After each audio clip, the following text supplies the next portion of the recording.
He awakens in a strange and hostile world under a swirling moon. He tries to explain his bizarre situation to the beast-like locals. But with no magic or special powers, 7 years have passed in this new life. His days are now filled with a different kind of chaos. The little girl he lives with tried to build him a murder weapon, which turned out to be a pancake machine that completely backfired. This is Sayonji Kyosuke, a 42-year-old inventor just trying to make her life easier. And in that moment, the little girl understands his true intentions. She tells him he doesn't have to try so hard just for her sake. But their moment of peace is shattered in the most brutal way imaginable. A horned woman in a maid outfit comes crashing in. She carries herself with an air of smug superiority. Revealing her fangs, she declares that all she needs is a taste of him. She latches onto a terrified Sayonji Kyosuke, who is clearly not prepared for this. This is Sataria, a vampire attendant who sees him as her personal food supply. She questions why someone who can create such wonders would live in a hovel. An older man with glasses explains that Kyosuke is not from this world. And with no way home, our inventor has thrown himself completely into his work. Kyosuke tries to keep the overly affectionate vampire at arm's length, only to see her spirit seemingly float right out of her body. The little girl asks if he's heading back to the haunted ruins again. Before he can answer, a piece of debris crashes down from the floor above. A man dressed like a hero appears, striking a confident, if misplaced, pose.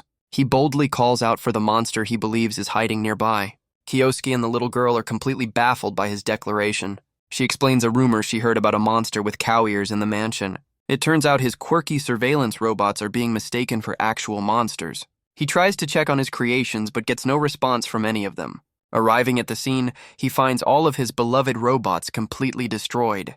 The sight breaks him, and the little girl tries her best to comfort the devastated inventor. His mind flashes with a vision of his own brutal demise. But the self-proclaimed hero continues his tirade, completely oblivious to their disdain. Back in the control room, Kyosuke decides to get a closer look. He runs a quick scan on the intruder, analyzing his gear. The results reveal a list of absurdly named self-enchanted equipment. On the monitor, the warrior proudly declares himself a true hero on a quest. Sataria clarifies that he's just a delusional fanboy living out a fantasy. Suddenly, the floor beneath the so-called hero begins to tremble.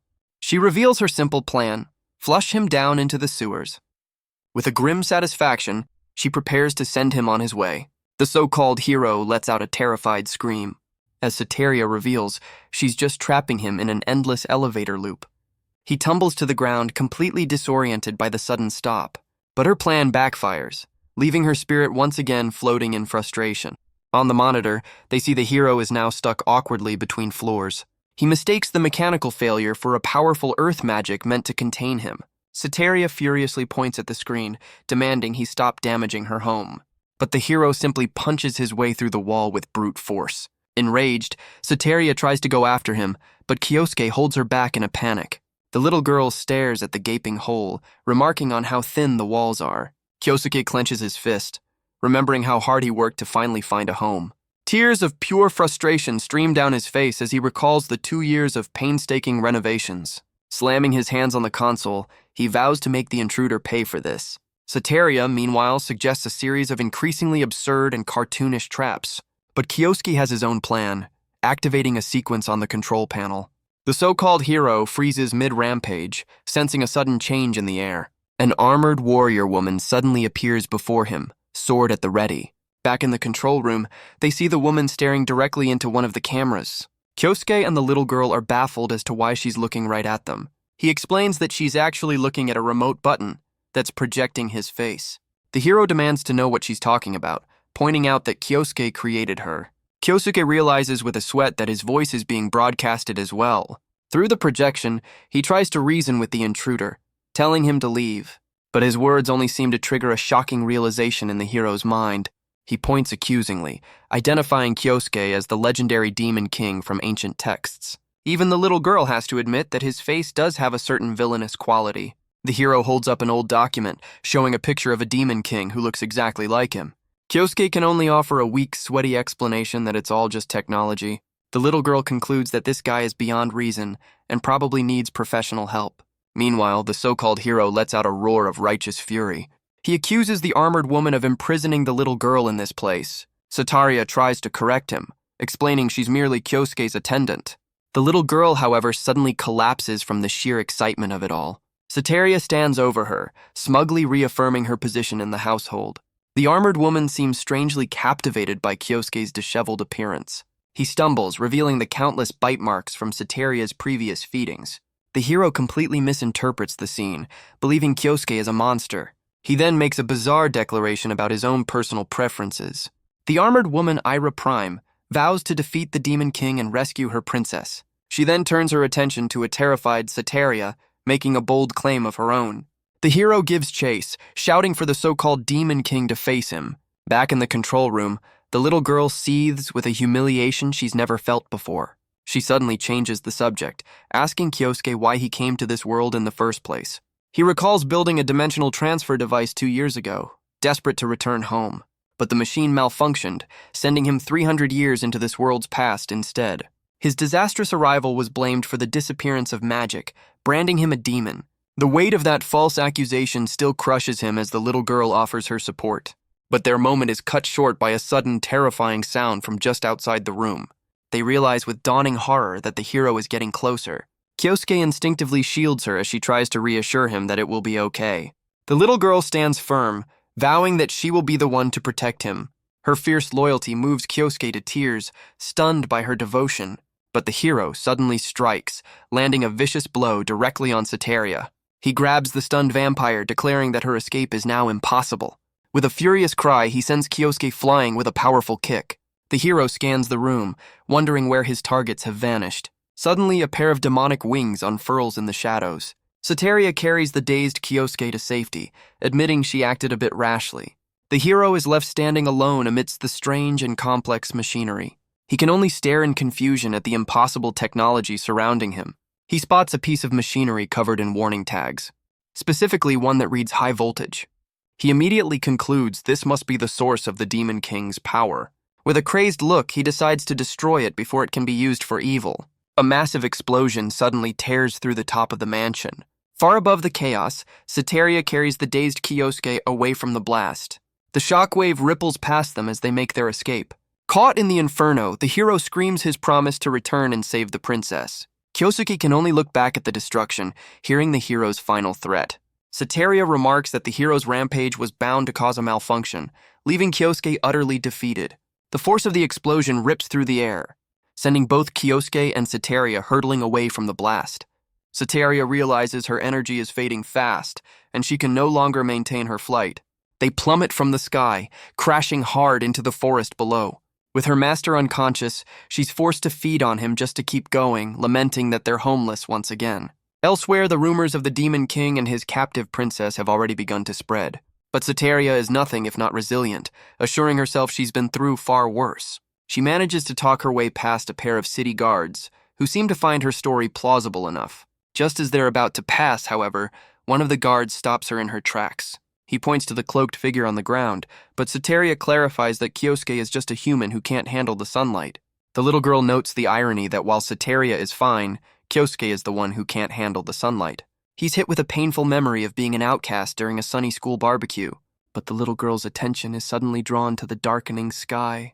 A boisterous woman gives them a lift, racing to find shelter as the girl shouts that a storm is coming. As rain begins to pour, the girl announces that her radar is picking up a strong signal. Kyosuke, now in a new outfit, uses his cloak to shield her from the downpour.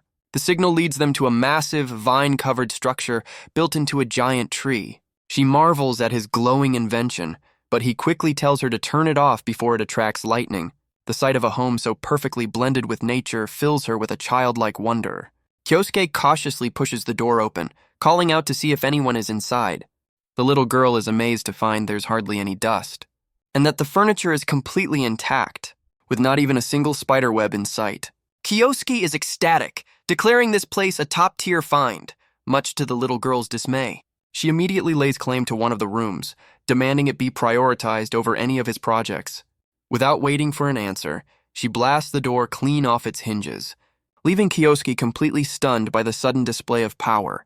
He can only stare in disbelief at the empty doorway. Suddenly, a large, imposing figure emerges from the shadows, asking if they're travelers.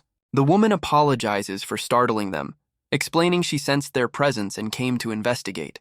With a wide, welcoming smile, she invites them into her home to escape the rain. The little girl, however, clings to Kyosuke in tears, clearly terrified of their new host. He tries to reassure her, explaining that the woman is just worried about them. Kyosuke explains their situation, assuring the woman they didn't mean to intrude. But she simply smiles, revealing that she lives all alone and was getting quite lonely. Sataria puffs her cheeks, clearly against the idea of an extended stay. The little girl agrees, insisting they should leave as soon as the storm passes. But Kyosuke admits he's missed interacting with people, much to the little girl's monstrous disapproval. Their host simply gestures for them to follow her deeper inside. She shows them to a spacious room, telling them they can use it as they please. She promises to prepare a nutritious meal for them that evening. Kyosuke is completely flustered, admitting he has a weakness for the kindness of older women. Sataria, however, is absolutely furious at his divided attention. Meanwhile, outside in the storm, unseen eyes watch them from the darkness. Their host returns with a hearty meal, encouraging them to eat their fill. She then proceeds to spoon-feed a dazed Kyosuke, who is now wearing a bib. He seems to be enjoying the attention, thinking this might not be such a bad dream after all. The woman notices Sataria isn't eating, but the vampire explains that she needs blood for sustenance. Kyosuke sternly scolds her, insisting it's rude to waste the food she's been given. After he finishes his own meal, their host pats his head like a child, praising him for cleaning his plate. The sheer domesticity of the scene is too much for Sataria to handle. Her spirit once again floats away, lamenting that she needs to feed on Kyosuke. But their host simply plucks the miniature vampire right out of the air. She carries the helpless Sataria down a dark and ominous staircase. With a casual toss, she throws the vampire into a locked room. Sataria lands in a heap, completely baffled by what's just happened. The host explains that in exchange for room and board, Sataria will now be doing all the chores.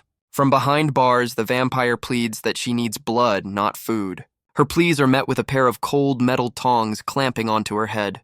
The host warns that if she tries to feed on Kyosuke, she'll be frozen solid. Forced to eat a fish, Sataria gags on the meal behind the bars of her cell. Outside, the storm continues to rage through the dark and unforgiving forest. She can barely hold down the disgusting food, feeling sick to her stomach. Her pride bristles at being ordered around by this woman. Unlike with her master, she flashes back to a more dignified version of Kyosuke, the man she chose to serve. The sheer humiliation of it all is enough to make her spirit float away again. A silent scream of pure desperation rips through her as she reaches her breaking point.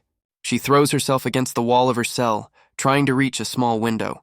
But her efforts are useless, and she collapses onto the cold stone floor. Utterly defeated, she can only whimper her master's name in the darkness. Sataria claws at the cell door, her hunger driving her to a desperate frenzy. Her senses sharpen, picking up Kyosuke's distinct and familiar scent. A monstrous shadow looms behind her as she transforms, confirming her primal instincts. Meanwhile, the host woman smiles, revealing sharp teeth and a sinister satisfaction. Sataria's terror grows, realizing Kyosuke must not fall into this trap. She screams a warning, recognizing the host as a legendary man-eating dragon. Kyosuke remains oblivious, dazed and pampered in a baby's crib. He praises the woman's kindness, unaware he's become her unwitting puppet. The little girl frantically tries to pull him from the crib, warning he's about to be eaten. Kyosuke blushes, admitting he doesn't mind the attention, but not if it's literal consumption. The little girl is suddenly thrown back with incredible force. An iron plate slams down, sealing the room and confirming this was a trap all along. Kyosuke calmly explains he installed the plate himself to block out the sun. But their host's shadow falls over them, her voice dripping with false concern. She wears a gentle smile that does nothing to hide her predatory nature. The little girl tries to explain she's been screaming warnings this whole time, but they've been caught. Without warning, the dragon woman lands a devastating blow on the little girl. She's sent flying backwards, crashing hard into the very crib Kyosuke was in. The bars slam down, trapping her in a makeshift cage as she screams in fury. Holding a dazed Sataria, the dragon reminisces about the nostalgic scent of magic clinging to the vampire. The dragon reveals she's been searching for a source of magic, and that Kyosuke is the key. The little girl realizes she's talking about the giant magical tree he accidentally destroyed. She theorizes he's been carrying its magical essence ever since he first touched it. A look of pure, predatory hunger fills the dragon's eyes. She licks her lips, ready to devour the source of that power. Kyosuke is completely drenched, paralyzed by the horrifying display. The dragon declares that the power is overflowing and she must have more. But before she can take a bite, Kyosuke's body begins to change. His clothes tear apart as he suddenly transforms into a muscular figure. Even Sataria can only watch in stunned silence at this unexpected development. Sataria can only scream in terror at this monstrous transformation. The dragon woman, however, simply laughs at his adorable reaction. Kyosuke struggles helplessly in her grasp, begging her to wait. But she ignores his pleas, licking the magical essence right off of him. She finds his fear so delightful that she considers eating him all at once. From behind bars, the little girl warns that Kyosuke has a hidden, incredible power. The dragon seems intrigued, asking what kind of ability he could possibly possess. The little girl describes a bizarre and disgusting power meant to gross her out. But her absurd threat does nothing to intimidate the ancient dragon. She dismisses the childish lie, turning back to her captive meal. But from the little girl, a shadowy claw suddenly lashes out with incredible speed. The force sends the dragon woman flying backwards, crashing through the wall of her own home. The little girl is also thrown back by the recoil, letting out a pained scream. She lands hard in the pouring rain, calling out for Kyosuke amidst the wreckage. Utterly spent, she panics, realizing she has no idea how to fight this monster. Her eyes fall upon a strange, glowing crystal lying among the debris. Meanwhile, the dragon reveals her true form, taking to the stormy skies for the first time in 300 years. She looms over a terrified Kyosuke, explaining that consuming him will grant her even greater power.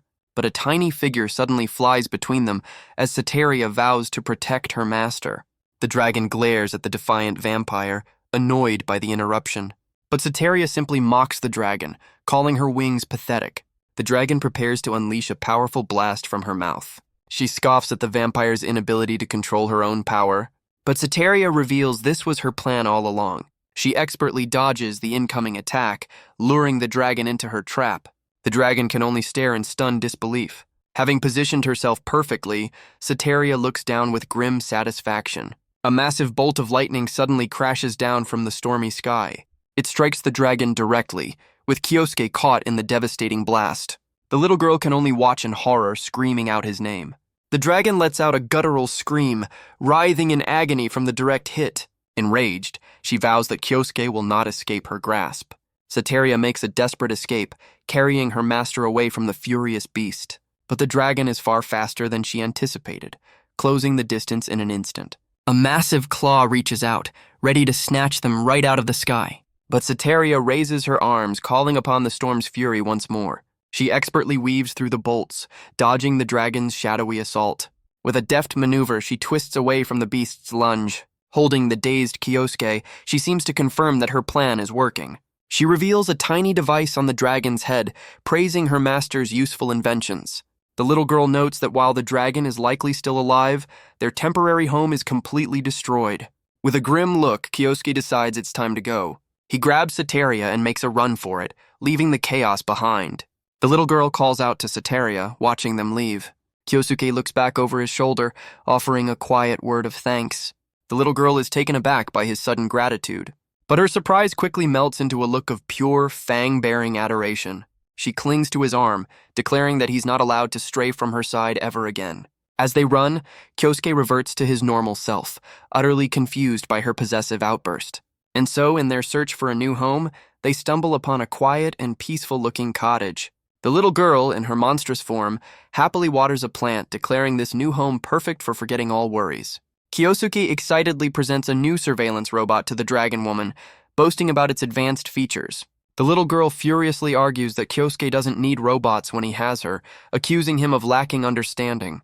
Kyosuke continues to praise his robot, listing its many functions, much to the shock of both the dragon woman and the little girl.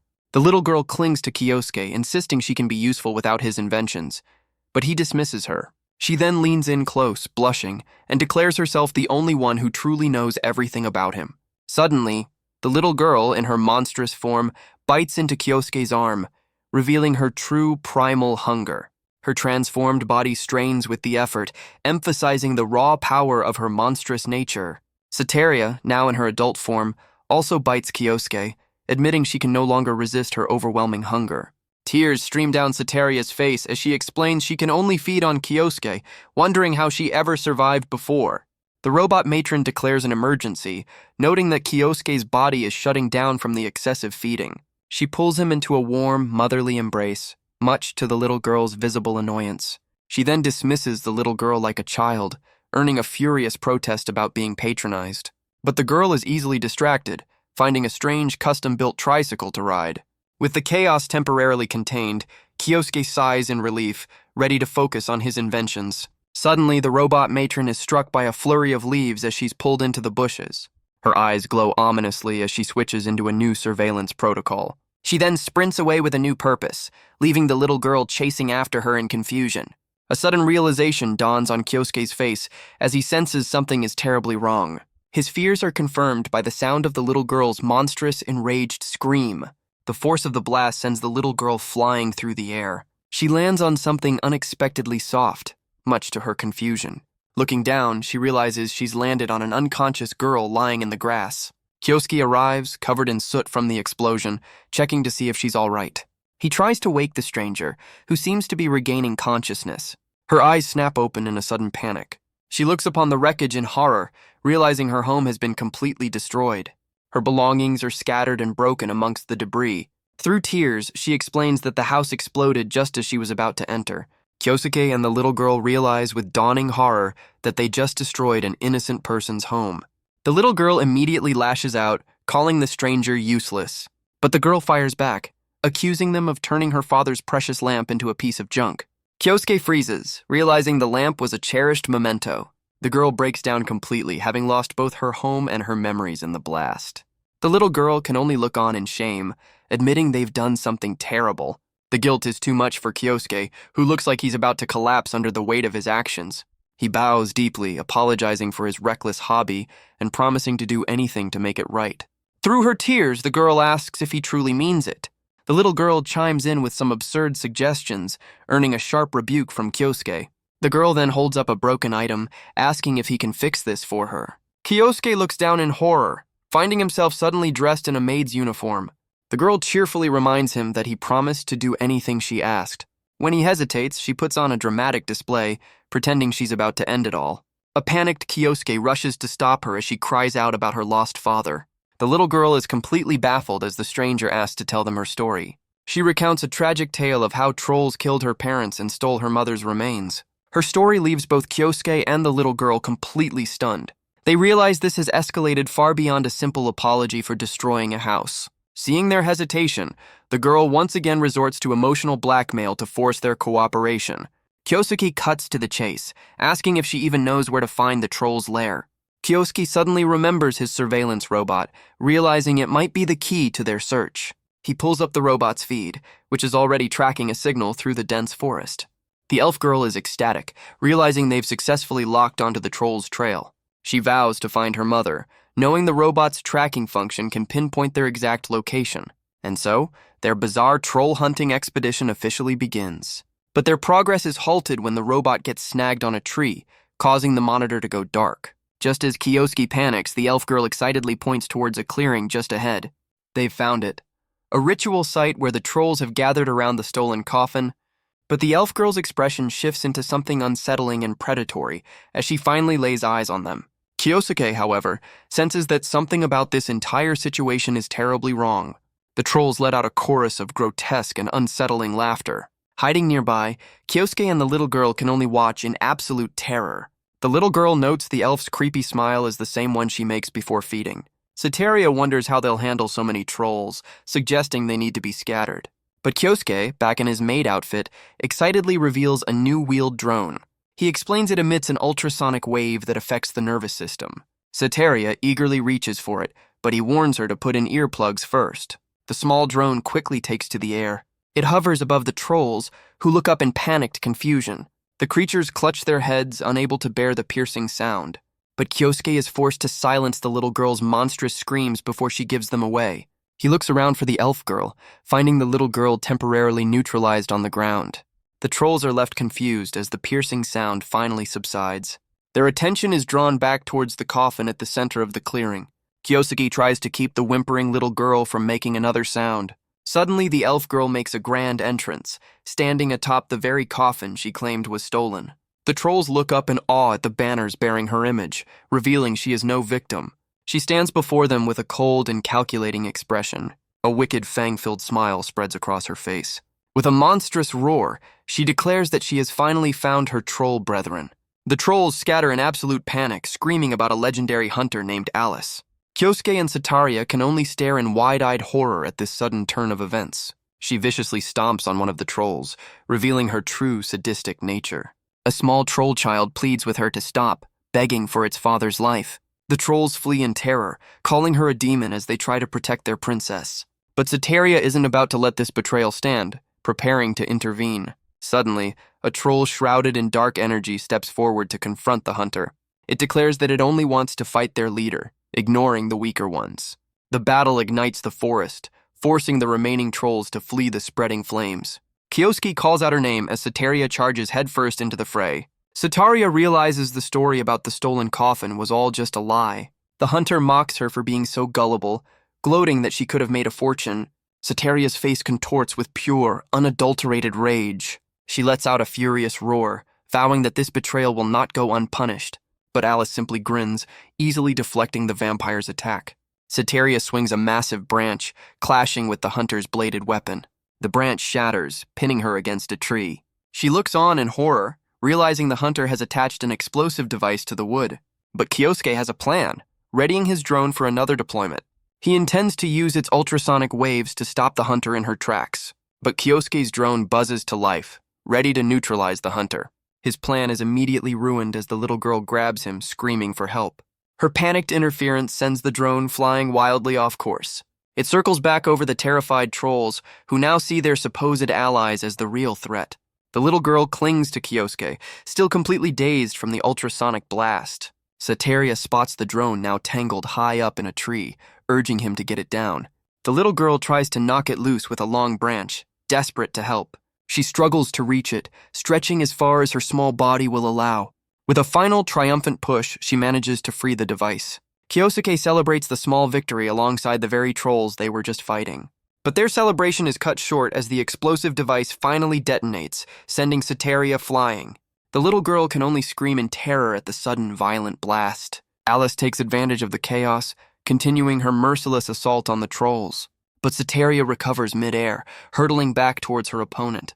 Her face is a mask of pure fury, ready to make the hunter pay for her betrayal. She's met with a brutal counterattack that sends her reeling backwards. Alice lands a devastating blow, screaming for the vampire to stay down. Kyosuke looks on in absolute shock, unable to process the scene before him. He's forced to catch Sataria as she's thrown through the air towards him. The vampire complains about the disgusting feeling of being bitten in such an unusual spot. Sataria launches herself back into the fight, catching the hunter completely off guard. But the strain is too much, and her spirit form separates as Kyosuke tumbles to the ground. Alice strikes what she thinks is her target, only to find it's just one of Kyosuke's decoys. The doll lies deactivated as Sataria collapses, the ruse having bought them only a moment. A system alert flashes across Kyosuke's vision, warning of critical blood loss and hypothermia. He cries out in agony, his leg badly injured from the fall. Helpless on the ground, he can only look up in sheer terror. Before him, the little girl transforms, unleashing her true monstrous form. Her eyes glow with a primal fury as she reveals her full power. Kyosuke can only stare in absolute horror at the creature she's become. Her monstrous form stares down the hunter with cold, empty eyes. She lunges at Alice, furious at the betrayal that has hurt her master. The little girl scolds the hunter for daring to defy her after being so obedient. She lifts Alice into the air, threatening to make her pay for her insolence. But the hunter easily breaks free, landing a solid punch to the gut. Alice follows up with a powerful kick that sends the little girl flying. Suddenly, Kyosuke realizes the robot matron has locked onto the hunter. The robot's chest glows as she prepares to intervene in the fight. A massive explosion erupts in the distance as they all look on in tears, thanking her for her sacrifice. A final message confirms the robot matron self-destructed to take out the hunter, Alice. With the battle over, the trolls gather to thank the ones who saved them. Their princess explains how they were driven from their lands by the tyrant Alice. She tearfully expresses that their fallen king can now finally rest in peace. As a reward for their help, the troll leader offers to do anything they ask. Sataria seems intrigued by the offer, but Kyosuke is clearly hesitant. The trolls lead them to a magnificent treehouse, offering it as their new home. Kyosuke breaks down in tears, overwhelmed that after 7 long years, he's finally found a place of peace. He's invited to step forward and claim his new residence. But a giant foot suddenly slams down, blocking his path. The little girl, in her monster form, furiously warns him not to step on her snack. The trolls immediately begin to bicker amongst themselves, shattering the peaceful atmosphere. Kyosuke and Sataria realize with dead eyes that living with them would be impossible. All he wants is a quiet life, but the world seems determined to deny him even that. And so, they are forced to continue their journey, once again without a home. But from the shadows, unseen eyes watch them, noting their potential value on the black market. The little girl's exhaustion finally boils over, and she throws a tantrum in the middle of the road. She makes a series of absurd demands, completely fed up with their endless wandering. Her frustration and hunger get the better of her, and she violently lashes out at Kyosuke. Sataria simply watches on, commenting that he's finally getting what he deserves. She then complains about his latest invention, a floating bubble that's supposed to carry their things. Kyosuke looks on with dead eyes as the little girl continues to complain about their situation. She throws herself to the ground, declaring that all of his inventions are completely useless. His eyes narrow as she calls herself nothing more than a heavy burden to him. She continues to goad him, insisting she can hear him thinking the very same thing. His face darkens as he coldly agrees that he doesn't need her anymore. Her eyes widen in complete and utter disbelief. She can only stare, completely stunned by his sudden cruel words. Without another glance, he turns his back on her and begins to walk away. But her shock quickly turns to fury, vowing to disappear if he truly doesn't want her. She then storms off into the nearby bushes as Kyosuke watches her go. He turns around after hearing a strange sound. The monster suddenly attacks, terrifying everyone. The girl is roughly grabbed and pinned down. The captors rejoice, believing their prey is caught.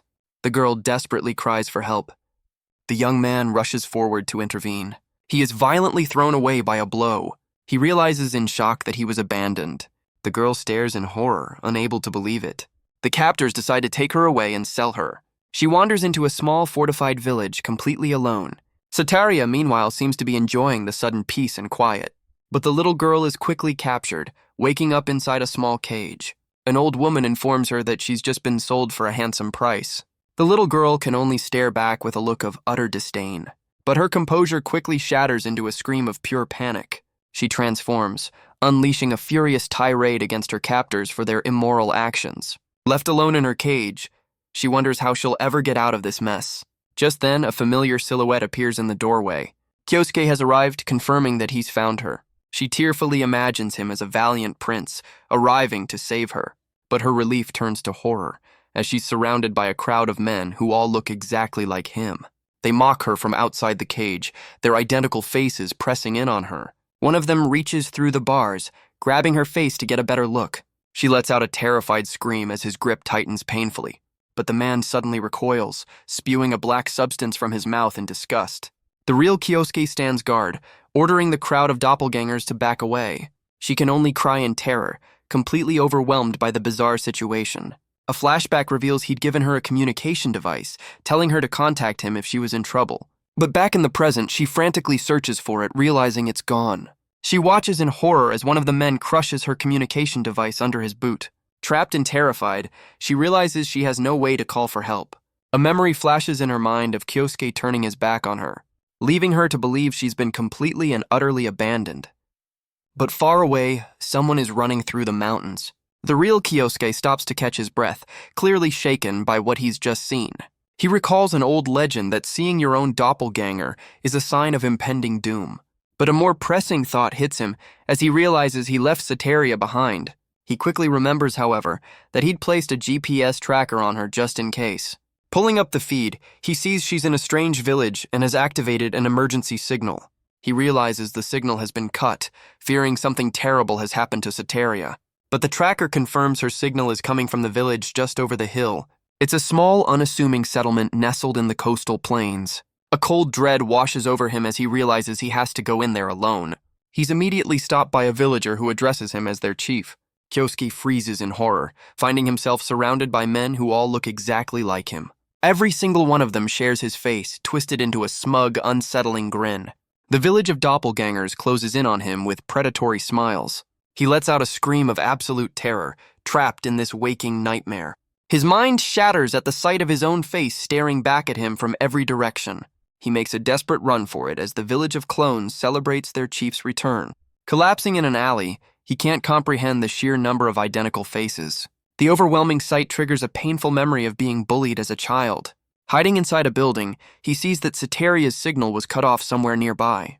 But he's immediately confronted by an angry woman who demands to know why he's in the chief's room. Her eyes narrow with suspicion as she gets a closer look at the intruder. She lunges for the strange device in his hand, trying to snatch it away from him. But a built-in defense system activates, sending a powerful shock right through her. With the woman temporarily neutralized, Kyosuke decides to make a quiet escape.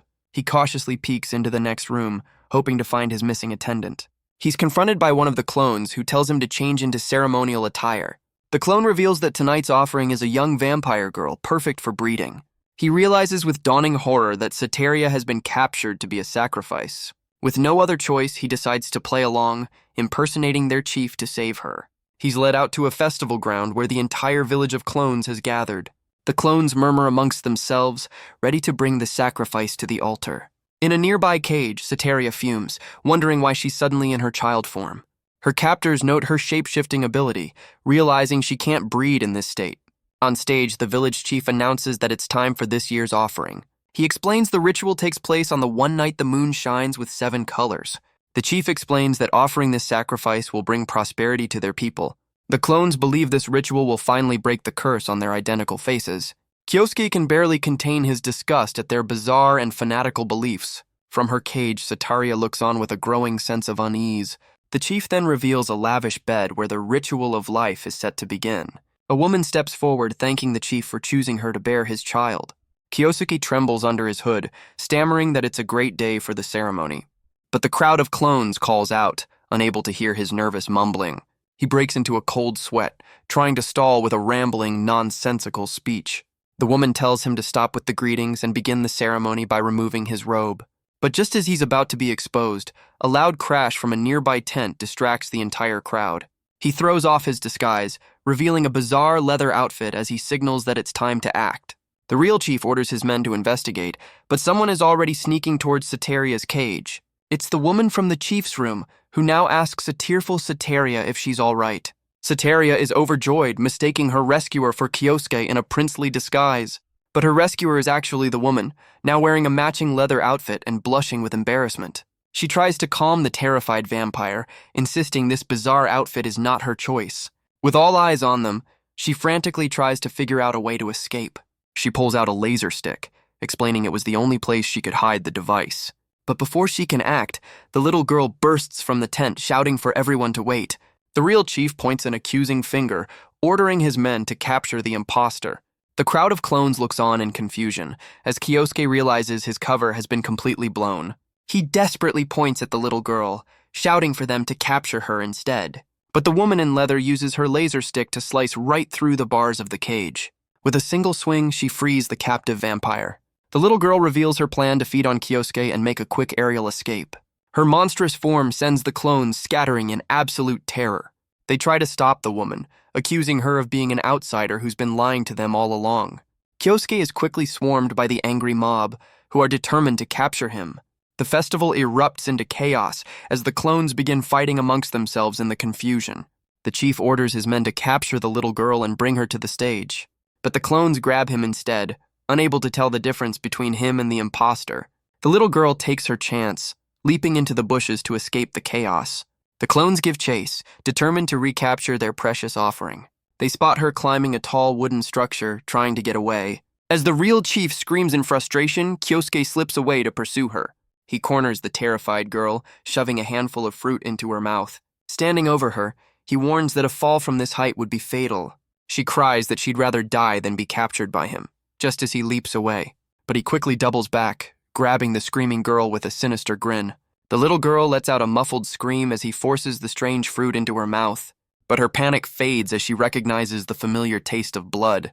On the ground below, the chief orders his men to confirm if they've fallen. But a winged shadow suddenly swoops past the stunned villagers. It's Sataria, who has caught Kyosuke mid-air, relieved that he's all right. With a triumphant grin, she announces that it's time to make their escape. But the woman in leather unleashes a blinding light from her face, ordering them to stop. The blast sends the little girl plummeting helplessly towards the ground. The chief gloats, explaining their traditional technique temporarily disables a person's abilities.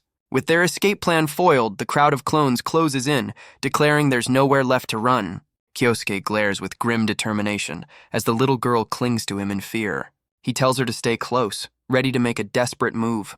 With a sudden burst of speed, he charges forward with a strange device in hand and raises a massive wall of earth to block the advancing clones.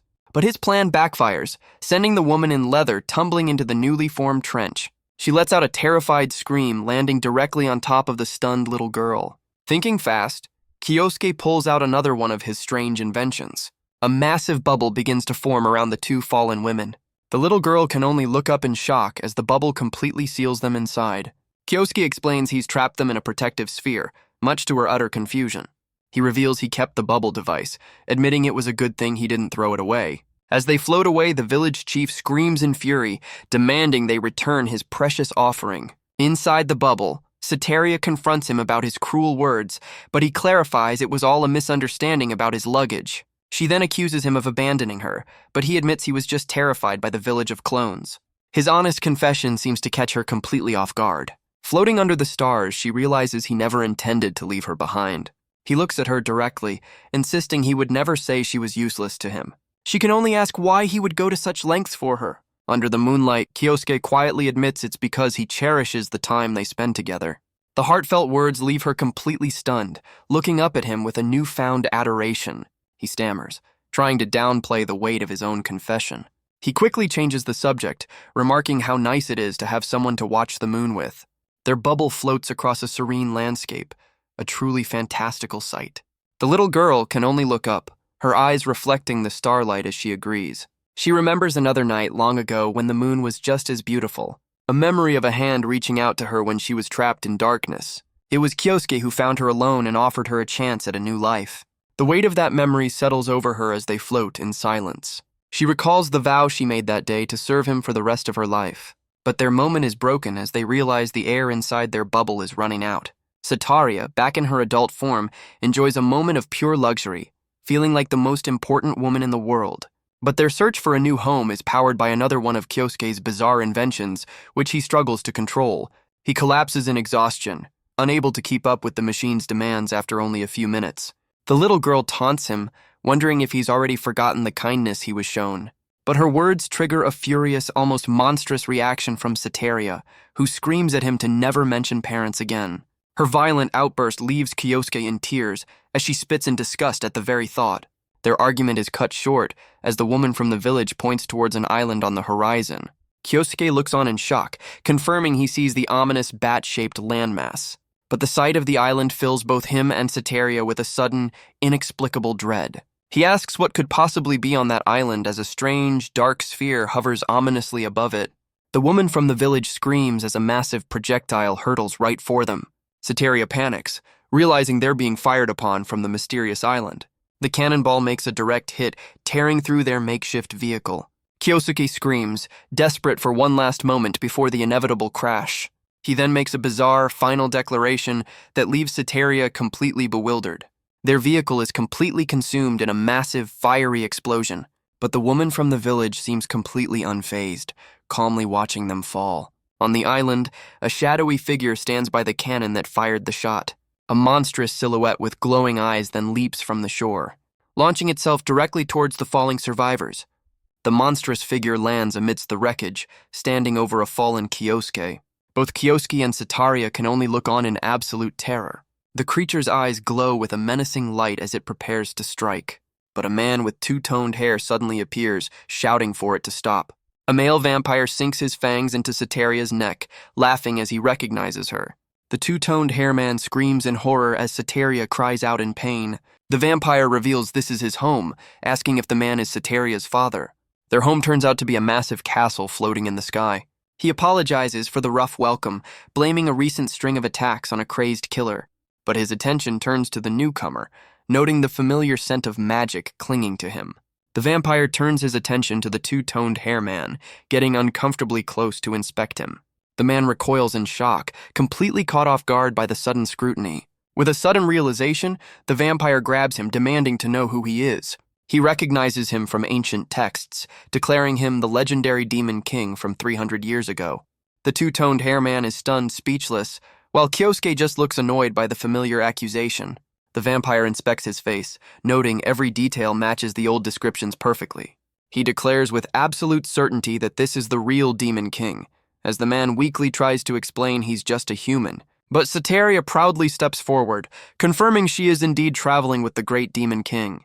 The little girl whispers to the vampire that her father looks down on humans, so they should just play along for now. The vampire is moved to tears, overjoyed that his daughter has brought home the legendary demon king after all these years. The vampire father seems completely flustered, as a woman who appears to be Sataria's mother joins them. She immediately grabs Sataria in a bone-crushing hug, overjoyed that her daughter has brought home such a prize. The two-toned hairman can only stare up at the massive, imposing castle. Suddenly, the woman calls out Sataria's name with a wide, welcoming smile. Her eyes sparkle as she reveals her own vampiric fangs, but her tone quickly shifts to a scolding one. Chastising her daughter for returning home without any prior notice, a tearful Sataria calls out for her, "Mama," leaving the two-toned hairman completely baffled. He calls out to Sataria, who looks up at him with innocent, questioning eyes. The vampire father's face falls in utter disappointment, realizing this woman isn't who he was hoping for at all.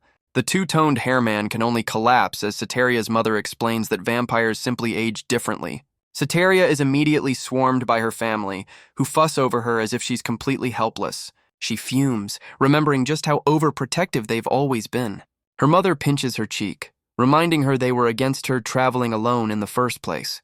The father adds that their concern was justified, given a recent string of attacks on their kind. But her mother quickly dismisses her as a prideful burden, calling her a foolish old man. The insult sends her father into a monstrous screaming fit of pure shock. The woman from the village calmly explains that Sataria's family transforms into animals when they're distressed. With her husband temporarily indisposed, Sataria's mother turns her full attention to the two-toned hairman. But the father suddenly recovers, grabbing the man's hand and tearfully declaring him the Demon King's future husband. The two-toned hairman and Sataria's mother can only stare in shared, sweaty disbelief. Sataria proudly boasts about her prize, but her mother quickly shuts down her husband's wild assumption. Transforming back, she strikes a pose, declaring herself an elegant and capable woman as the man looks on in confusion. She offers to show the Demon King to his room, and he panics as events spiral completely out of his control. Without another word, she begins to lead him down a long and imposing hallway. She clings to his arm, and his discomfort is more than obvious. She asks if he's feeling unwell, but he can only stammer that he's fine. He then comments on a strange, pleasant scent, unaware it's just her husband's pollen. Suddenly, he begins to sneeze uncontrollably, much to her confusion. His allergic reaction only gets worse as she watches on, completely baffled. He tries to put some distance between them, but she insists his charm is simply irresistible. A sudden realization seems to dawn on his face. He's distracted by a massive display of trophies remarking on the impressive collection. Her father proudly explains that all of his daughters are highly accomplished. The man then turns to Sataria, asking which of the awards belongs to her. His innocent question sends both of her parents into a fit of roaring, hysterical laughter. He's completely baffled by their reaction, wondering if he's made a terrible mistake. Her father explains through tears that Sataria is actually terrible at being a vampire, but her mother chimes in that it's fine, since she's more like the family's adorable mascot. She then cheerfully announces that a meal has been prepared for the Demon King. At the dinner table, the family gathers for a lavish meal. Sataria excitedly recounts her recent adventures, detailing her battle with the dragon. The two-toned hairman listens with a gentle smile, clearly enjoying her animated storytelling. But her parents simply laugh, dismissing her grand tales as childish fantasy. Sataria's cheerful expression immediately falters at their disbelief. Her father reminds her of her poor performance in vampire school, insisting she couldn't defeat a dragon. Her mother adds that she was the only one of her sisters who cried at the sight of her tutor. They continue to mock her past failures, suggesting she's better suited to writing stories than living them. The constant belittling finally breaks her, and her face darkens with pure humiliation. She turns to the stunned man, quietly confirming that everything they've said is true. A single tear rolls down her cheek as her spirit is completely crushed. Her parents continue to laugh, apologizing for the trouble their daughter has caused. But the two-toned hairman speaks up, insisting she's not a nuisance at all. Sataria looks up in shock as her father toasts to their miraculous meeting. Later that night, her father is seen washing the dishes with some small helpers. Her mother offers the man a fresh set of clothes, saying she'll take care of his. He finds himself in a lavish, gothic room, marveling at the decadent decor. She asks if he's feeling more settled, but he can't bring himself to relax. She then leans in close, asking if he'll be all right sleeping all by himself. With a knowing smile, she wishes him sweet dreams before leaving him for the night. A memory of a baby Sataria lets out a monstrous fang-filled cry. Meanwhile, a shadowy figure materializes in the dark and empty hall. It's Sataria's mother, who notes with a smile that everyone is now asleep. The two-toned hairman tries to rest, lamenting that he can't confess his feelings, but a dark presence with glowing eyes suddenly looms over his bed. He jolts awake, sensing he is no longer alone in the room. His face twists in terror as he sees Sataria's mother standing right beside him. She explains that his unique scent is driving her wild. She then lunges forward, sinking her fangs into his shoulder with a crazed look. Her eyes gleam with hunger as she whispers that she just needs a little taste. The two-toned hairman lets out a scream of pure agony as she digs her fangs in deeper. But their violent feeding is interrupted by a furious silhouette in the doorway. Sataria's mother looks up, completely caught in the act. Her husband rushes in, grabbing the terrified man and pleading for help. But his wife only glares, accusing him of trying to steal her meal and vowing to take her share. The two of them descend upon the man, feeding on him from both sides in a chaotic frenzy. The commotion is enough to jolt Sataria awake in her room, confused by the strange sounds. She scrambles out of bed, rushing to find the source of the noise. Pressing her ear to the door, she lets out a panicked gasp. She then notices the window rattling, spotting a small, dark figure shaking outside in the moonlight. It's the small figure from the window, now closer, as she realizes something is fast approaching. Sataria bursts in, screaming for the man to get away from the danger. But she finds her parents in a frenzy, feeding on the dazed man as she demands to know what's happening. Her father looks up, alerted by her warning that an intruder is here. He spots a silhouette against the moon, realizing they're under attack and ordering them to get back. The figure is revealed to be a bizarre man in a giant onion costume, leaving the two-toned hairman horrified. The man can only ask in disbelief who this new arrival could possibly be, but the sight of the onion man sends Sataria's father into a fit of pure, primal terror. His body contorts as he transforms into a panicked, frog-like creature. The mother suffers the same fate, as the man notes their transformation has glitched out once again. The father recognizes him from a wanted poster as a notorious killer of vampires. The onion man unleashes a powerful spray of what appears to be grated garlic. The blast hits the father directly, causing him to recoil in agony. The potent attack leaves both parents paralyzed and writhing on the floor. One of the parents looks up, dazed and confused by the sudden assault. Suddenly, a massive hand reaches down towards the helpless creature. It's Sataria, who reaches down to protect her incapacitated parents. She stands defiantly, telling her parents to stay hidden behind her. But her father scolds her, questioning how she could possibly wield their greatest weakness. The two-toned hairman can only look on, impressed by her unexpected and wild power. The garlic spray hits her directly, and she lets out a scream of pure agony. But she stands over the two-toned hairman, telling him to leave this fight to her. She then unleashes the absorbed garlic in a powerful blast, sending him flying to safety. With him out of the way, she charges headfirst towards the bizarre onion-themed killer. Her face is a mask of pure, unadulterated rage. The two of them clash in a devastating mid-air battle under the pale moonlight. Sataria glares back at her opponent with cold determination. She coldly remarks on his disgusting, garlic-infused scent. The onion man asks if she's just another person who will deny his very existence. He then vows to destroy this world that has no place for him, using the very power that makes him an outcast. The onion man claims he understands her pain, insisting they are one and the same. She admits that she's always been a failure, unable to succeed no matter how hard she tries. But she found someone who finally gave her a place where she truly belongs. With a determined look, she reveals that person is the human named Sayonji Kyosuke. The two outcasts face each other under the moonlight as her parents watch from below. Her parents can only look on in confusion, wondering what she's talking about. The onion man scoffs, dismissing her sentiment as irresponsible. She glares back, fiercely declaring that she does have such a place. Her conviction catches him off guard as he demands to know where it is. She then reveals her sanctuary as a massive bowl of Jiro-style ramen. She passionately describes a human dish called ramen, a meal so potent it's worth risking everything for. The onion man listens intently, wondering if this path could finally give his life meaning. She proposes they travel to a great city filled with restaurants, where she can build a place just for him. Pointing towards a futuristic metropolis, she declares it's a city of dreams where his unique power will be in high demand. He imagines a future where he rises from a humble beginning to become a restaurant mogul. The onion man agrees to her plan, vowing to stop his attacks in exchange for her help, though his methods are less than gentle. And so, the two of them fly off into the night, leaving her stunned parents to watch from below. Her parents realize their daughter has grown up, learning to solve problems with words instead of violence. Elsewhere, Kyosuke and the woman from the village prepare to leave in their own makeshift airship. The woman looks down at Sataria's parents, who are still waiting for their daughter to return from her supposed honeymoon. Her father begs Kyosuke to stay, but the inventor is clearly uncomfortable with the offer. Instead, he offers them a communication device so they can always stay in touch with their daughter. The Onion Man impatiently urges them to leave as the woman from the village waves them off. Sataria's parents can only stare in confusion, wondering about the human who was with them. Aboard their airship, Kyosuke frantically apologizes to the woman from the village. He clarifies that he and Sataria are not romantically involved in any way. From the ground, her parents watch them fly away, realizing they've been deceived. They conclude that if he's not her fiancé, then he can't be the Demon King either.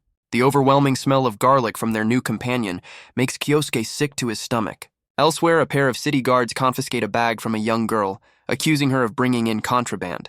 They finally reach the massive city, only to find the entrance gate is packed with people. But Sataria is completely unfazed by the crowd, happily riding on Kyosuke's shoulders. She looks up at the city with a look of pure, childlike amazement. The city is a fantastical wonderland, seemingly watched over by a beautiful, angelic figure. Looking down on the sprawling metropolis, Sataria is confident they can finally find a place to live. But her hope is shattered as she's suddenly struck down from the sky by an unseen force. On the ground, a city guard berates a crying Sataria, informing her she's been fined a massive sum. Flying through the city, Kyosuke realizes this place is far more overwhelming than he ever imagined. The Onion Man weeps over a small shrine, wishing he could have shared this moment with someone he's lost. But a small creature reveals the heartfelt memorial was just a quick toss into the nearby sea. The two-toned hairman tries to pull himself together, deciding their first priority is finding a new home. But the little girl can only scream in frustration at their predicament. She's soon distracted by a winged vehicle, which she happily rides as a guard chases them for the fare. The man notes the city's advanced technology, realizing the angel they saw was just a virtual projection. He watches as a pair of local girls fawn over a fashion advertisement on a nearby screen. He's surprised to learn this world has fashion models, just like his own. But his moment of reflection is broken, as the little girl is swarmed by angry city guards. She complains that she was fined just for wanting to ride the strange vehicle. He sternly reminds her that they're not here just to play around. But she completely ignores him, excitedly declaring it's time to go shopping. She drags him on a wild shopping spree, completely caught up in the city's glamour. After trying on countless outfits, she finally decides it's time to find a place to stay. She continues to fantasize about their new life, completely oblivious to their financial situation. He can only sigh as she boasts about how great it would be to live in such a fancy city.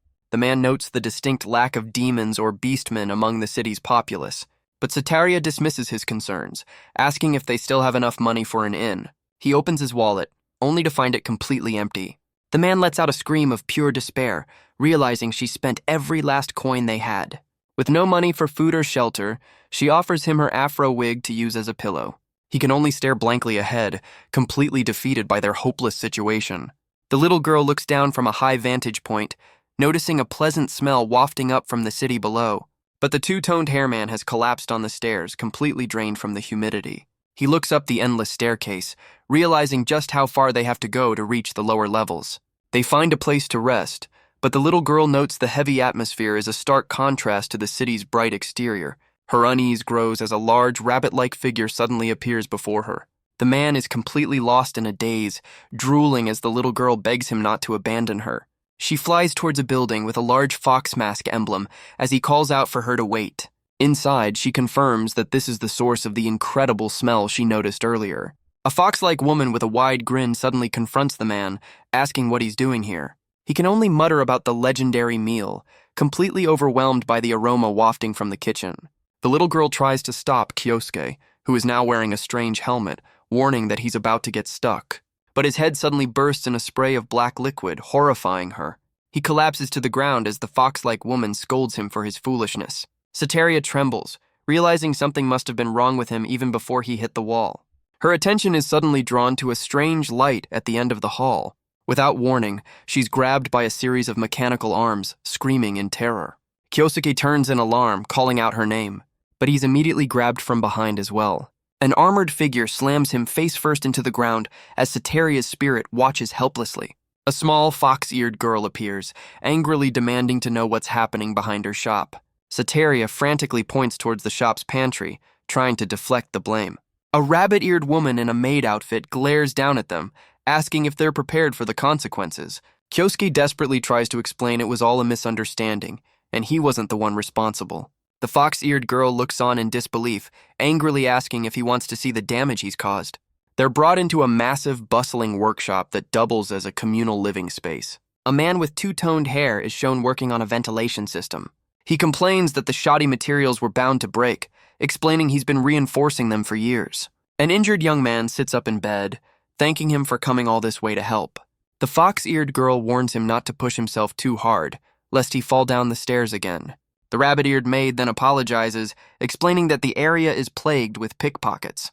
The two-toned hairman tries to explain he just wandered over, drawn by the smell, but his body suddenly convulses as if he's having a seizure. A massive feast is suddenly laid out before them, much to the little girl's delight. The man devours the food, completely overwhelmed by the incredible flavor. The fox-eared girl asks if he's blaming her for his predicament, but he clarifies they were just broke and lost.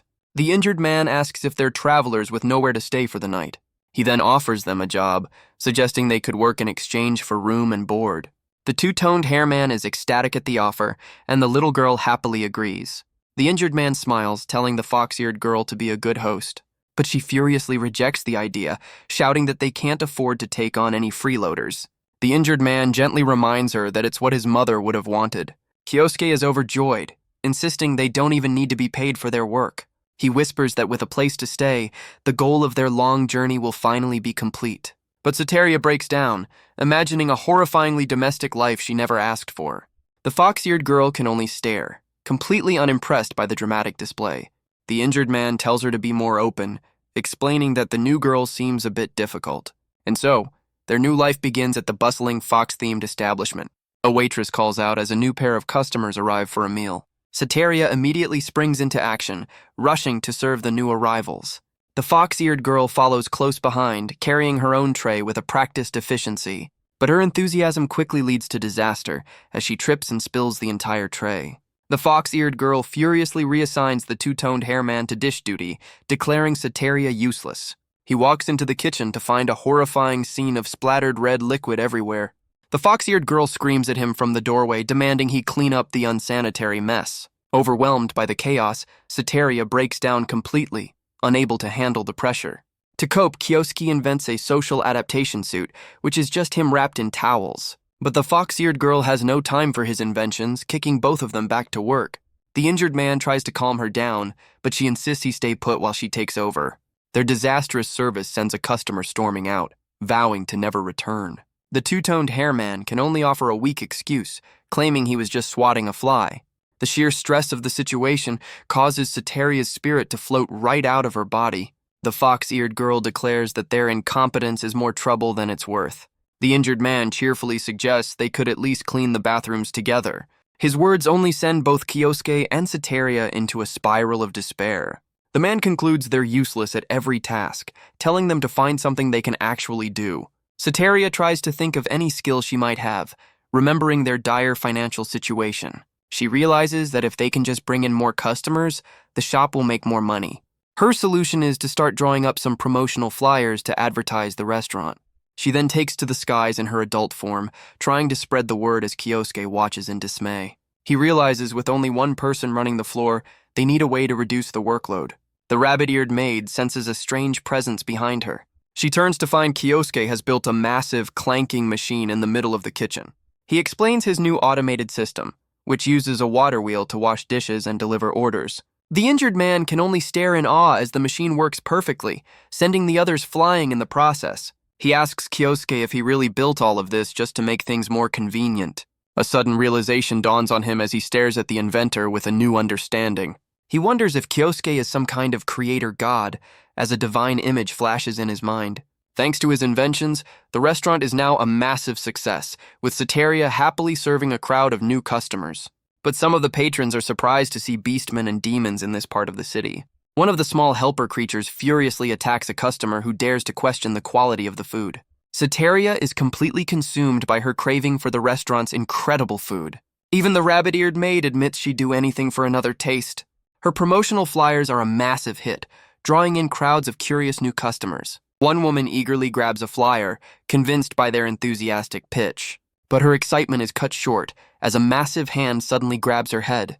The fox-eared girl furiously scolds them, questioning their aggressive marketing tactics. A smug vampire woman appears, revealing she's been adding her own special seeds to the flyers.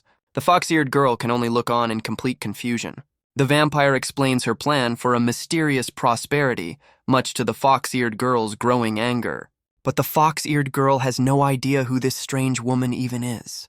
The smug vampire woman mocks their food, calling it fit only for livestock. The insult sends the fox-eared girl into a screaming fit of pure rage. The rabbit-eared maid tries to hold her back, but the fox-eared girl is already seeing red. She thrashes wildly on the ground, desperate to get at the smug newcomer, but the maid warns her to back down, revealing the woman is the powerful mayor's daughter. The mayor's daughter simply smirks, asking if she's not welcome in their establishment. The fox-eared girl can only seethe in silence, unable to retaliate. The woman's shadow looms over her, whispering that the restaurant is doomed to fail. Her cruel words strike a nerve, and something inside the fox-eared girl finally snaps. With a furious cry, she breaks free and lands a devastating kick on the woman's companion. The man is sent flying backwards from the sheer force of the blow. The mayor's daughter points an accusing finger, calling her actions proof of a savage upbringing. But the rabbit-eared maid fires back, insisting the mayor's daughter is the one being uncivilized. The fox-eared girl storms off, leaving the dazed man in a cloud of dust. The rabbit-eared maid reminds the woman that she's the one who started this mess. She asks why the mayor's daughter is so determined to pick a fight with them, but the woman just laughs, admitting she kicked him simply because he was being an idiot. The fox-eared girl is stunned, realizing this woman is so powerful she doesn't even pay taxes. The mayor's daughter turns back to them with a cheerful, almost manic grin. She then asks for one of their flyers, as if the fight never even happened. Sataria eagerly suggests they start handing out flyers, much to the fox-eared girl's surprise. She insists they get started since she was the one who brought them here in the first place. The fox-eared girl reluctantly admits she's not in a position to refuse the help. The mayor's daughter simply smiles, offering a word of thanks for the flyer. She then joins their promotional efforts, helping them hand out flyers before they leave town. The fox-eared girl looks on with a newfound, if reluctant, respect. But her composure breaks as Sataria gets uncomfortably close to her. She can only blush, completely flustered by the sudden attention. Later, she storms off, complaining about the mayor's daughter's creepy hobby and wondering what's become of the shop. Sataria explains the woman went shopping, leaving them with her strange errand boy. As they walk, Sataria tries to change the subject from the unpleasant mayor's daughter. The maid explains that the mayor is a supremacist who has made life difficult for non-humans. The fox-eared girl laments how beastmen and demons have been driven out of the city. When asked how she knows the mayor's daughter, the maid reveals they were classmates in cooking school. Sataria is surprised to learn the maid was a student there. The maid explains that graduating allows one to go on a training journey to become a master chef. Sataria gets excited, thinking this must be the maid's dream. But the fox-eared girl insists she has no interest in such a journey, as she has her father's shop to run. She admits that while the journey is pointless, she still wants the graduation certificate. A sudden glint in the mayor's daughter's eye suggests a new plan is forming. The mayor's daughter's words spark a chaotic new plan. Back at the shop, Kyosuke is trying to get some work done, when he's suddenly ambushed from the side. A small, shadowy creature appears before him with a strange look in its eyes. It unleashes a bizarre attack, sending him reeling in agony. Sataria is also hit by the blast, screaming from the foul taste. The fox-eared girl returns from her errands, wondering what's happened. Her attention is immediately drawn to a woman screaming that a child is drowning. Without hesitation, she dives into the river, shouting for Sataria to help. But the rabbit-eared maid reveals that her wings are useless and she can't swim. Kyosuke and Sataria scream in panic, realizing they have no special powers to save the day. But the fox-eared girl glares up at the bridge, where the rabbit-eared maid holds the child. Something suddenly crashes into the water with a massive splash. She looks on with concern, the moon reflecting on the water's surface. A shadowy figure cuts through the water with incredible speed. The fox-eared girl then emerges, her body transformed into a powerful, muscular form. Kyosuke and Sataria can only scream in terror at the sudden transformation. She lands a powerful blow on the water's surface, sending a shockwave through the river. She emerges with both the maid and the child, holding them safely in her arms. But the maid sputters in shock, realizing the drowning child was just a doll all along. The rabbit-eared maid screams in terror, calling her a monster. The fox-eared girl can only look on with a grim, sweaty expression. Without a word, she turns and walks away from the others. The injured man calmly asks what all the commotion was about. He places a comforting hand on her shoulder as she looks down in shame.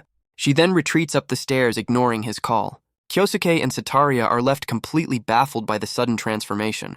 The injured man explains that she changes into a wolf under the light of the full moon. He clarifies that while her mind is unchanged, she's terrified of anyone seeing her true form. Kyosuke realizes with a shock that she risked exposure just to save the child.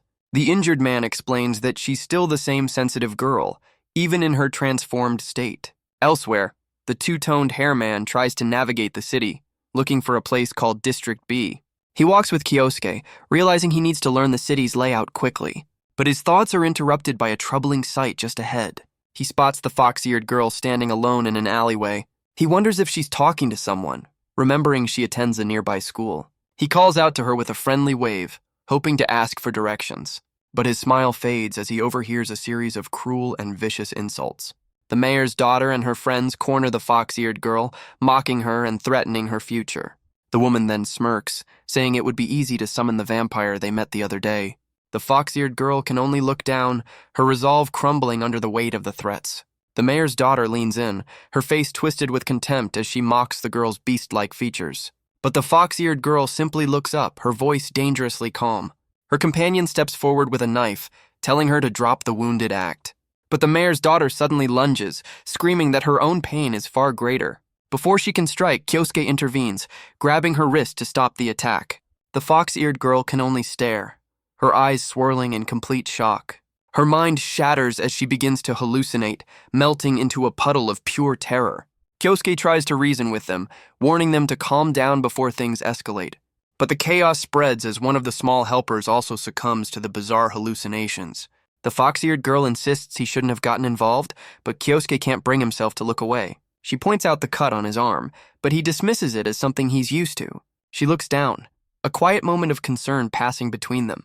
She then offers him a handkerchief to clean the wound. A flustered Kyosuke accepts her small act of kindness, but she warns him not to tell her father about this, or he'll regret it. Her sudden threat leaves him completely bewildered. He watches her walk away, thinking she shouldn't have to face her problems alone. Suddenly, a girl with pigtails latches onto him, calling him uncle in a gleeful attack. She begins to feed on him as the fox-eared girl looks back in complete shock. The pigtail girl proudly boasts about her new customers, who have been completely captivated by her charms. Meanwhile, Sataria takes to the skies, drawing in massive crowds to the once struggling restaurant. Kyosuke's inventions have been repurposed as attractions, turning the shop into a local sensation. Even the simple act of ordering has become a fun and engaging experience for the patrons. The entire restaurant is now a chaotic but thriving spectacle of food and technology. Sataria excitedly explains that the shop has become more like an amusement park than a restaurant. The injured man, now back on his feet, tries to direct the flow of the new, overwhelming business. The fox-eared girl furiously barks orders, trying to maintain some semblance of control amidst the chaos. Kyosuke tentatively asks about the possibility of getting paid for his work.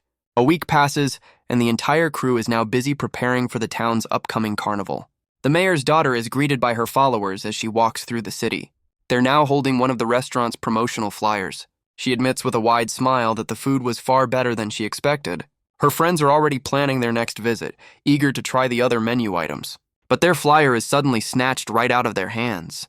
A nervous man holds it up, calling out to the mayor's daughter. It's covered in a childish drawing of people happily eating together. She bows her head in response, leaving her friends completely stunned. Her face becomes a terrifying mask of pure, empty darkness. It seems their success is all part of a plan to help the displaced beastmen. The mayor's daughter and her friends wave goodbye, promising to visit again soon. The rabbit-eared maid notes how famous Sataria has become from handing out flyers every day. She explains that while people were once wary, her persistence has won them over. She then cheerfully greets the fox-eared girl, who seems to be on her way home from school. The girls offer to help Kyosuke carry some heavy supplies back to the shop. Sataria marvels at how the fox-eared girl can walk so confidently despite the city's prejudice. The fox-eared girl looks down, asking if they aren't afraid to be seen with her. Sataria leans in close, wondering why she would be afraid of the girl's beast form. But Kyosuke glares, reminding her that he's the one who should be afraid of her constant hunger. His words only seem to trigger that hunger, and she immediately latches onto his head. Their moment is cut short by the sudden and unmistakable smell of smoke. The fox-eared girl looks out the window to see a building engulfed in flames. Their faces twist in horror as they realize it's their own shop that's on fire. A crowd gathers in a panic, wondering where the fire brigade could be. Sataria can only watch in disbelief as the restaurant is completely consumed by the inferno. Their horror deepens as they realize the injured man is still trapped inside the kitchen. Without a second thought, the fox-eared girl grabs a bucket and rushes towards the blaze. But Kyosuke grabs her, trying to stop her from running headfirst into danger. He wrestles the bucket from her grasp, insisting she can't go in there. Then, to her complete shock, he dumps the entire bucket of water over his own head. He declares that if anyone is going into that fire, it will be him. But the rabbit-eared maid suddenly tackles him, activating some kind of rescue protocol. A massive wheeled vehicle then smashes right through the wall of the burning building. Sataria and the maid can only watch in horror, completely unsure of what to do. The building begins to collapse as the fire rages out of control. From the smoke, the injured man emerges, carrying a soot-covered Kyosuke to safety. The fox-eared girl rushes to their side, relieved to see her father is safe. But Sataria asks about the maid, realizing she's still trapped inside the inferno. A single hand gives a thumbs up from the flames, signaling that she's still alive. Sataria can only scream her name, holding the devastated Kyosuke as their home burns to the ground. The fox-eared girl furiously blames the rabbit-eared maid, screaming that the Beastman's community is suffering because of her. She continues her tirade, calling their presence a complete nuisance. But the rabbit-eared maid turns her rage on one of the small helpers, making a bizarre and terrifying threat. The helper tries to calm the crowd, telling them to ignore the fox-eared girl's outburst. But the fox-eared girl snaps, ordering everyone to stop messing around and get moving.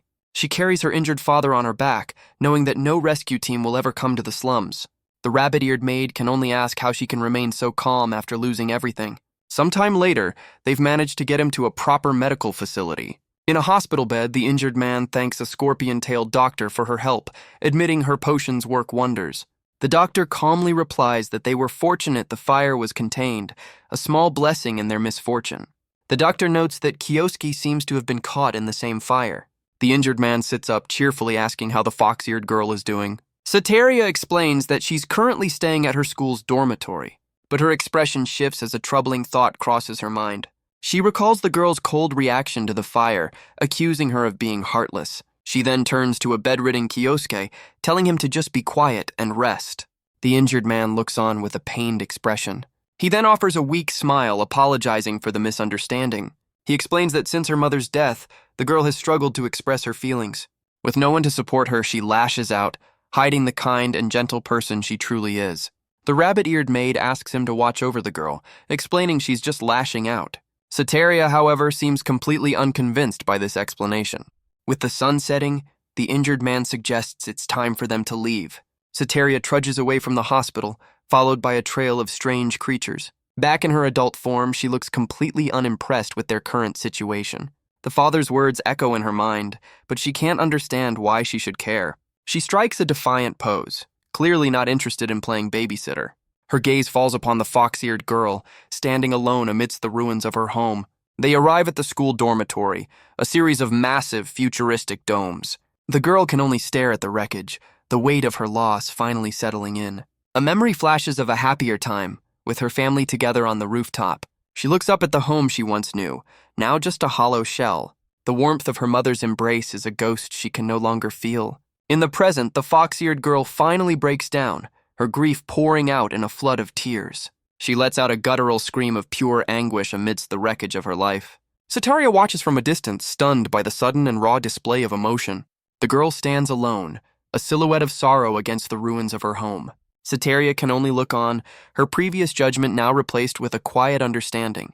The fox-eared girl quickly turns away, trying to hide her vulnerability once more. But Sataria calls out, scolding her for waiting so long to finally show her true feelings. The fox-eared girl insists they find shelter before nightfall, worried about the coming full moon. Sataria can only offer a nervous smile, completely unsure of what to do. But the city is already alive with the sounds and lights of the carnival. The streets are packed with families and vendors, all celebrating the festival. As they walk through the crowd, they're surrounded by the cheerful energy of the event. Suddenly, a man loses his footing on a nearby float, shouting as he begins to fall. He braces for a painful landing on the hard street below. but his fall is cushioned by the two girls, who are now pinned beneath his massive frame. After offering a quick word of thanks, he gets up and walks away without another thought. Just as they recover, a familiar and imposing figure suddenly blocks their path. It's the mayor's daughter, who mockingly asks if the fire is just a prelude to the festival. Sataria panics at the accusation, but the fox-eared girl remains completely unfazed. The mayor's daughter dismisses them as pathetic losers, calling this whole encounter a waste of her time. She then turns her attention directly to the fox-eared girl, who stares back with a cold, unwavering gaze. The woman leans in, whispering a cruel accusation about them using cheap, flammable oil. Her words are a clear insinuation that they brought this tragedy upon themselves. The accusation hangs in the air, leaving Sataria completely stunned. Her shock quickly turns to rage as she lets out a furious, fang-filled scream. But her outburst only draws the attention of the hostile crowd, who begin to close in on them. But Sataria's rage boils over as she screams at the woman for her cruelty. The fox-eared girl, however, simply stares back with a cold, empty expression. Later that night, they find shelter in a small, unassuming room. Lying in bed, the two of them reflect on the day's chaotic events. Sataria holds up a communication device, deciding to contact Kyosuke in the morning. She looks over at the fox-eared girl with a sudden, serious realization. She understands that the girl's silent endurance is actually a dangerous sign. The fox-eared girl admits to herself that if things get worse, she'll just have to rely on Kyosuke for help. But she quickly breaks the tension, teasing Sataria for worrying so much about her. For a moment, they can only look up at the beautiful, star-filled sky. The fox-eared girl quietly wonders if going on a journey might help her find a new perspective. Her words catch Sataria completely by surprise. She quickly dismisses it as sleep-talking, telling the girl to just get some rest. But Sataria can't shake the feeling that there's more to it. Lying in the dark, she realizes the truth behind the girl's words. The fox-eared girl has given up on her own dreams because she can't bear to leave her father alone. Sataria decides she needs to discuss this with someone in the morning. The next day, she arrives at the hospital with a new sense of purpose. She runs through the halls, calling out for Kyosuke. Bursting into the room, she declares she has something urgent to tell him about the fox-eared girl. But she bursts in to find Kyosuke in a compromising position with the doctor, screaming in outrage. The doctor whispers that his burns are a medal of love, leaving Kyosuke completely bewildered. The sight is too much for Sataria, who feels an overwhelming impulse she can no longer contain. She lets out a scream of pure, unadulterated jealousy, but she jolts awake, realizing the entire scene was just a terrible nightmare. The sheer emotional trauma of the dream leaves her a crying, slobbering mess. She looks over to the empty bed beside her, calling out for Kyosuke. Her search leads her to a massive, imposing mansion under the full moon. A sign confirms this is the residence of the city's mayor. Two stern-faced attendants stand guard at the entrance, their expressions cold and unwelcoming. A sudden rustling in the bushes catches the attention of the guards. One of the attendants is suddenly sent flying backwards by an unseen force. The other guard looks on in shock as the fox-eared girl lands nearby, wondering what that sound was. The first attendant is completely knocked out from the powerful blow. In her monstrous wolf form, the fox-eared girl looms over the terrified second guard. Back in the hospital, Kyosuke asks about the fox-eared girl's dream. Her father explains that she's always wanted to travel and become a master chef, but he laments that his own presence is holding her back from pursuing that goal. Kyosuke suggests they should talk to her, but her father insists the time isn't right. He then reveals a sinister grin, saying he needs to prepare for the day she finally leaves. He then pulls out one of his surveillance drones, a grim look on his face. The father explains that a strange talking sphere was left behind for communication. Kyosuke looks into the device, asking what's happened to Sataria. Just then, Sataria bursts in, shouting that the fox-eared girl has disappeared. Meanwhile, the mayor's daughter is told the festival's fireworks are about to begin. She makes her way to the balcony, ready to enjoy the show, but her eyes catch a strange silhouette lying motionless in the garden below. She points it out, wondering if one of her guards has collapsed on the job. Her attendant quickly dismisses it, insisting it's just a trick of the darkness. But his words are cut short as the wolf girl appears right behind them with a terrifying glare. She leaps over the balcony railing, sending the attendant flying with a powerful kick. With a furious grab, she snatches the mayor's daughter right out of the air. The woman can only scream in terror at the sudden, brutal assault. She's then thrown headfirst through the window, shattering the glass. The two of them are sent tumbling across the ornate room in a heap. The wolf girl lets out a monstrous roar, her rage echoing through the night. She lands another devastating blow, sending the mayor's daughter reeling. The woman tries to brace herself against a dresser, but it's no use. She's sent flying backwards, crashing hard into the wall. The wolf girl lets out a final, guttural scream, calling out her rival's name in pure fury. The mayor's daughter can only scream in terror, completely overwhelmed by the assault. The wolf girl lets out another furious roar, her rage completely consuming her. But the mayor's daughter pulls out a small canister, spraying its contents directly into her attacker's face.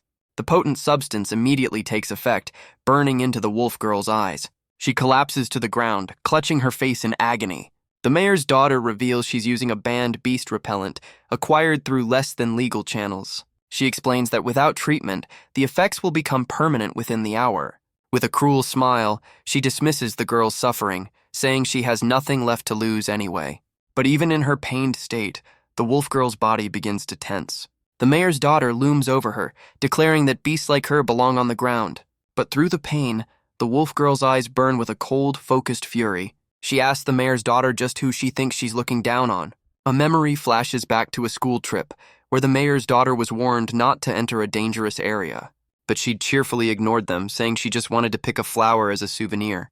Complaining about the boring trip, she had carelessly stepped off the path. Her foot suddenly slipped on the loose ground, sending her tumbling over the edge of the cliff. But from above, the fox-eared girl had leaped down in her wolf form to save her. The memory of that day returns, of the powerful arm that grabbed her, and the sharp claws that dug into her skin to stop her fall. The mayor's daughter reveals the scar from that day, explaining it's why she can never show her skin.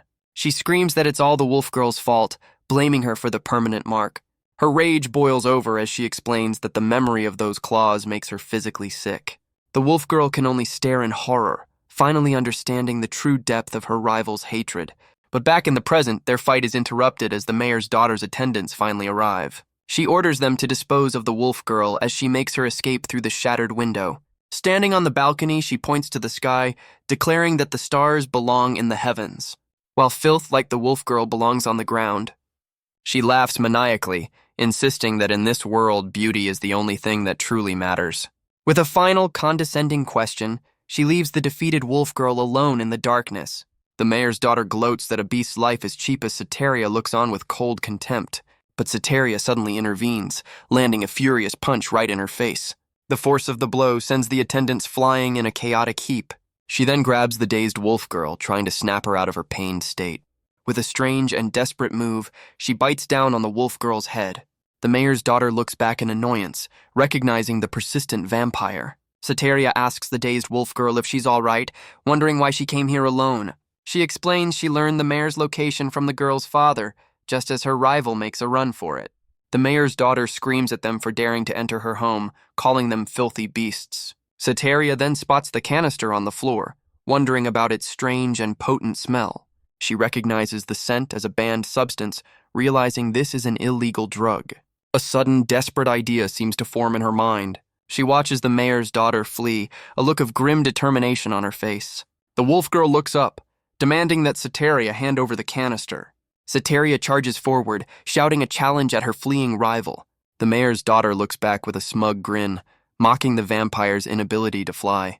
But the wolf girl suddenly launches Sataria into the air like a projectile. She collides with the mayor's daughter in a brutal mid-air tackle. Sataria flies past, taunting her for being stuck on the ground.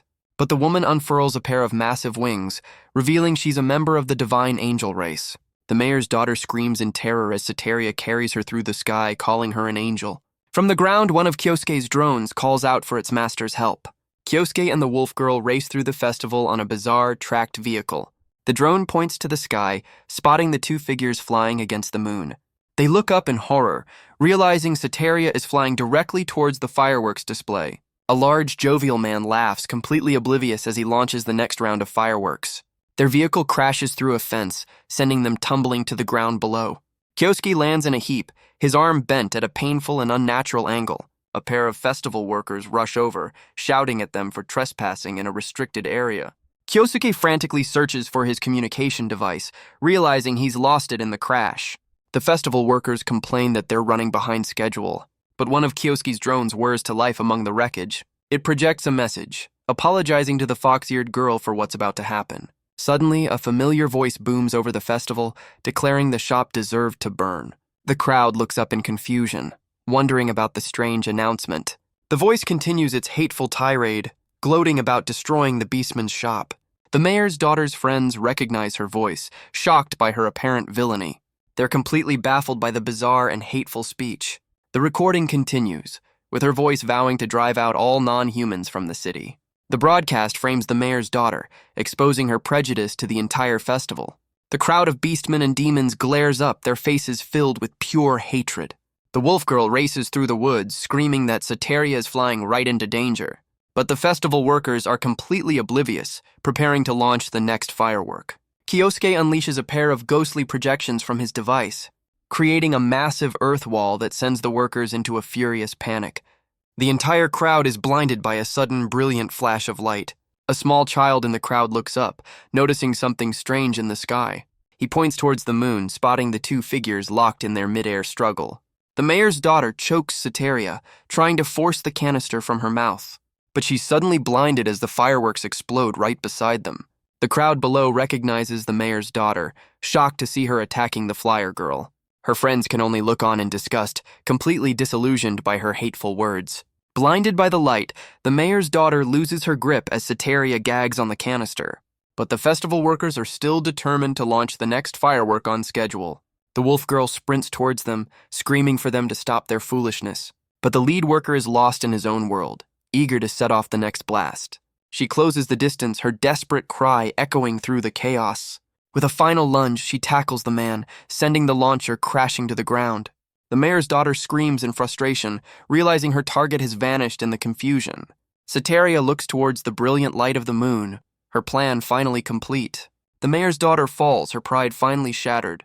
As the festival's fireworks explode in a brilliant display across the night sky, the workers below cheer on, completely unaware of the chaos they've just fueled.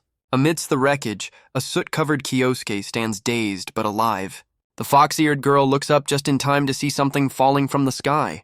Kyosuke manages to catch her, holding the unconscious girl in his arms.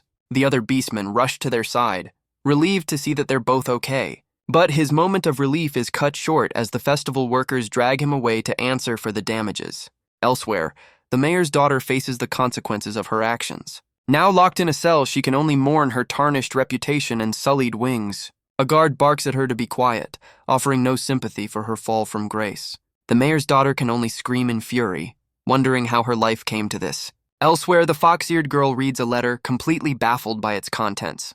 It's a farewell from Kyosuke and Sataria, who thank her for the brief time they spent together. The letter explains that her strength inspired him to continue his own journey. She realizes he left quietly, not wanting to cause a scene with a formal goodbye. A small, knowing smile crosses her face as she understands his true intentions. Her father, now fully recovered, greets her asking if she received her graduation certificate. She holds it up, relieved that her difficult and painful school life is finally over. He excitedly suggests they celebrate her achievement, ready to prepare a special meal. Her father presents her with a large, mysterious object covered by a sheet. He encourages her to take a look, and she reluctantly grabs the cloth. With a single pull, she whips the covering away, revealing a fully equipped food cart ready for the road.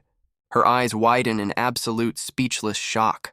He explains that this is his graduation gift, built to help her follow her dream. It's his one wish for her to finally go on her journey without any regrets. But she protests, worried about leaving him in the shop behind.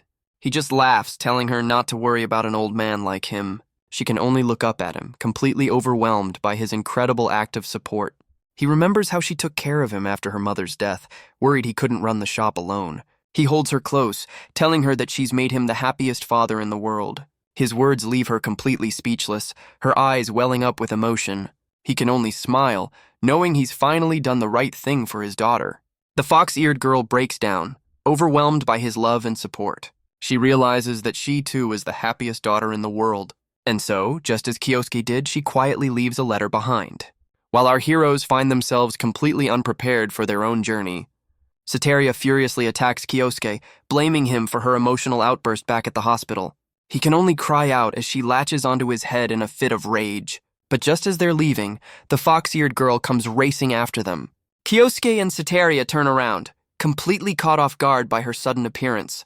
She calls out for them to stop, begging them to let her join their journey.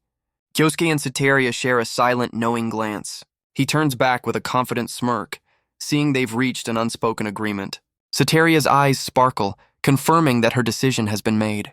Elsewhere, a young man with shaggy hair relaxes in a field.